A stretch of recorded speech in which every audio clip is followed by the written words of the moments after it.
विद्यार्थी भाइ बहिनीहरू नमस्कार। आजको लेसनमा हामी क्यारेक्टरिस्टिक्स अफ बेसिस र युसेस अफ बेसिसको बारेमा कुरा गर्नेछौँ। योभन्दा अगाडि इन्ट्रोडक्सन टु बेस, त्यसको क्लासिफिकेसन, त्यसको जेनरल मेथड अफ प्रिपरेसनहरूको बारेमा हामीले अध्ययन गरिसकेका छौँ। त्यसै गरी एसिडको बारेमा पनि अध्ययन गरिसकेका छौँ। यदि तपाईँलाई योभन्दा अगाडिको भिडियो लेसन्सहरू हेर्नु छ भने प्लेलिस्टमा गएर चेकआउट गर्न सक्नुहुनेछ। So let's begin today's class. So base भने के हो भन्ने कुरा हामीले अध्ययन गरिसकेका छौँ। अब क्यारेक्टरिस्टिक्समा जाउँ। फर्स्टमा भनेको अलिकति फिजिकल क्यारेक्टरिस्टिक्सको कुरा गरौँ।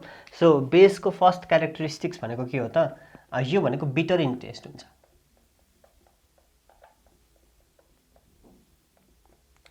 सो जसरी एसिड सावर हुन्थ्यो त्यसरी यो बेस चाहिँ के हुने रहेछ? सावर हुँदैन, बिटर इन टेस्ट हुन्छ। त्यस्तै छोयो भने अलिअलि सोपी सोपी हुन्छ यो बिटर इन टेस्ट। एन्ड छुँदाखेरि चाहिँ सोपी, SOAPY, इन टच, साबुन जस्तै जस्तै होइन, त्यस्तो चाहिँ यसको छुँदाखेरि त्यस्तो फिल चाहिँ हुन्छ। So this is the physical characteristics of base. Base हेरेर कसरी थाहा पाइन्छ भन्दाखेरि टेस्ट गरियो भने बिटो हुन्छ र सोपी हुन्छ। र ध्यान दिनु होला, सबै एसिड अथवा सबै बेसिसहरू हामीले टेस्ट गर्न चाहिँ मिल्दैन, खानु मिल्दैन। करोसिभ हुन्छ, strong basis are highly करोसिभ।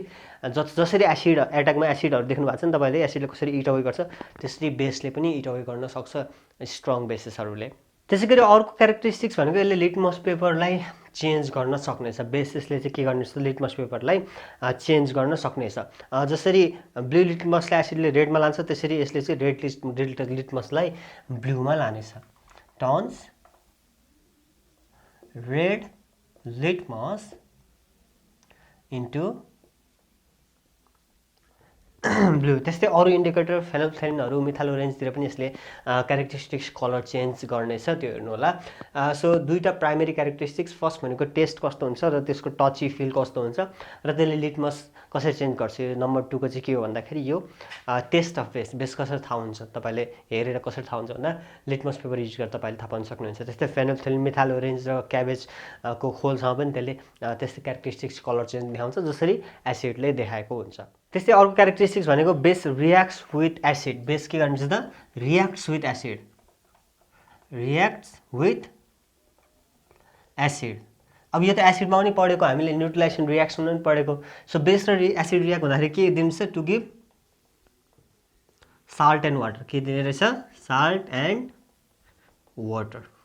So के भन्छ? जस्तै एउटा बेस NaOH प्लस एसिडमा HCl हाल्यौँ भने यसले के दिन्छ? साल्ट र वाटर। यो मैले सिकाएको छु कसरी गर्ने। त्यो वाटर लेख्ने, अब साल्टको नाम यहाँ खोज्ने, NaCl।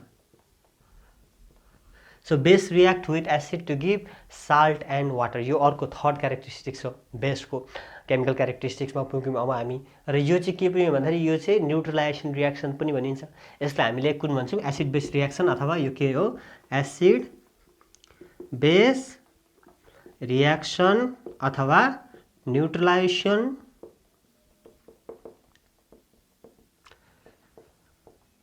रियाक्सन।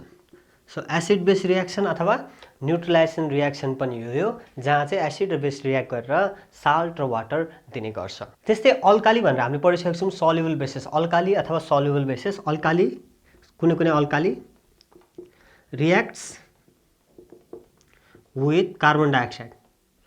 कार्बन डाइअक्साइडसँग यसले के गर्नेछ? रियाक्ट गर्नेछ to give carbonate and water.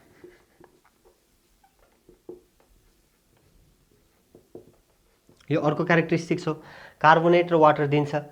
For example अल्कालीको एउटा इक्जाम्पल भन्नुहोस् त। जस्तै सोडियम हाइड्रोक्साइडलाई हामीले कार्बन डाइअक्साइडसँग रियाक्ट गऱ्यौँ भने यसले के दिने रहेछ भन्दा Na2CO3, sodium carbonate plus H2। यसलाई ब्यालेन्स गर्न सक्छौँ हामी। कार्बन एउटा छ, अक्सिजन 1 2 3 4 वटा छ, यहाँनिर 1 2 2 2 दुईवटा छ, Na2 दुईवटा भयो, Na2 ब्यालेन्स भयो, अक्सिजन ब्यालेन्स भयो, कार्बन ब्यालेन्स भयो, हाइड्रोजन पनि अलरेडी ब्यालेन्स भयो। सो यसरी चाहिँ हाइड्रोक्साइड्स अथवा जुन सल्युबल बेसिस छ अल्कालीलाई कार्बन डाइअक्साइडसँग रियाक्ट गर्यो भने यसले के दिने रहेछ? कार्बोनेट। यो कार्बोनेट हो, सोडियम कार्बोनेट र वाटर दिने रहेछ। त्यसै गरी अर्को एउटा क्यारेक्टरिस्टिक्स चाहिँ के हो भन्दाखेरि एमोनियम सल्टसँग यदि अल्कालीलाई रियाक्ट गरियो भने 5 नम्बरमा alkali reacts with ammonium salt to produce ammonia.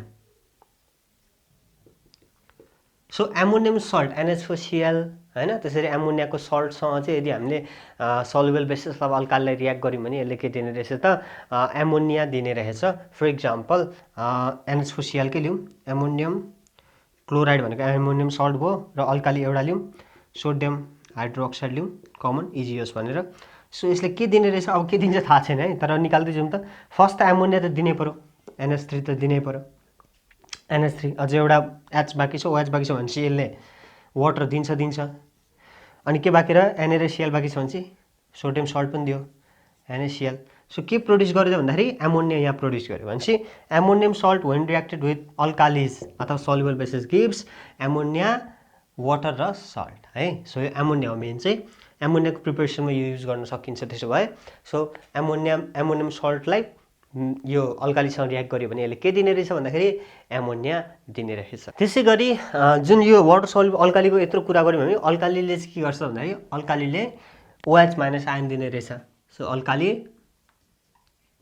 Give OH minus ion when dissolve in water. So वाटरमा डिजल्भ गर्यो भने अल्कालीले के दिने रहेछ त hydroxyl ion gives Na plus plus OH minus. So यसरी हाइड्रोक्सिल आयन दिन्छ अल्कालीले है त, सल्युबल बेसिसले मात्रै दिन्छ। सो यो जेनरल क्यारेक्टरिस्टिक्स भयो बेसिसको जेनरल क्यारेक्टरिस्टिक जुन चाहिँ तपाईँले एक्जाममा सोध्न सक्छ र तपाईँले याद गर्नुपर्ने हुन्छ। अब अर्को भनेको युसेस अफ बेसको कुरा गरौँ अलिकति। युसेस अफ बेस एकचोटि तपाईँले राम्रो हेर्नु होला, म केही बेसिक भन्नेछु। जस्तै बेसेसको प्रिपेरेसन चाहिँ साबुनहरू बनाउन, सोपहरू बनाउन युज गर्न सकिन्छ हैन। त्यस्तै अरू कुराहरूमा पनि जस्तै न्युट्रलाइजेसन गर्नको लागि पनि बेस युज गर्न सकिन्छ है।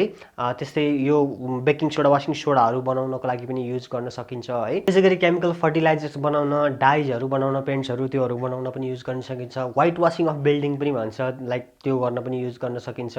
ल्याबमा रिएजेन्टको रूपमा पनि हामी बेसलाई युज गर्न सक्छौँ। त्यस्तै सफ्ट सोपहरू बनाउनको लागि युज गर्न सकिन्छ। त्यस्तै अर्को एउटा एकदम इम्पोर्टेन्ट चाहिँ मिल्क अफ म्याग्नेसिया भन्छ, त्यसको चाहिँ मोलिकुलर फर्मुलाहरू पनि तपाईँले याद गर्नुपर्ने हुन्छ, एक्जाममा एकदमै सोध्छ हैन।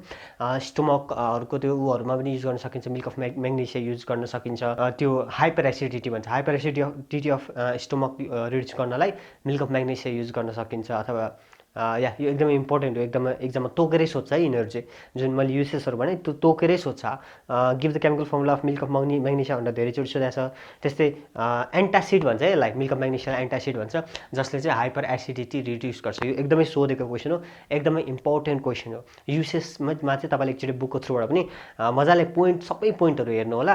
Right to uses of base भनेर कहिले सोध्दैन, यसरी तोकेर सोध्छ। वाट इज एन्टासिड भनेर सोधेको छ, अनि त्यो what is milk of magnesia भनेर सोधेको छ, what is right its use भनेर त्यसरी सोधिदिन्छ तोकेर के, एकदमै पिक पोइन्ट गरेर क्वेसन सोध्ने गर्छ, एकदमै इम्पोर्टेन्ट हो यो चाहिँ। सो यी चाहिँ केही युसेस अफ बेसिसहरू भए। सो अब तपाईँले यति पढिसकेपछि एसिड र बेसको डिफ्रेन्सिएट पनि गर्न सक्नुपर्ने हुन्छ एक्जाममा। Differentiate between acid and base भनेर पनि सोध्न सक्छ, त्यो खासै गाह्रो त भएन। तर एसिडको पनि युसेसहरू पिक पोइन्ट गरेर सोध्न सक्छ, बेसिसको पनि युसेसहरू पिक पोइन्ट गरेर सोध्न सक्छ। त्यस्तै यी क्वेसन्सहरूमा चाहिँ पिक पोइन्ट गरेर रियाक्सनहरू पनि पिक पोइन्ट गरेर सोध्न सक्छ। जस्तै what happens when sodium hydroxide is reacted with carbon dioxide भनेर सोध्न सक्छ। त्यही भएर एकदमै धेरै मेहनत गर्नुपर्छ केमिकल रियाक्सन्सहरूमा चाहिँ।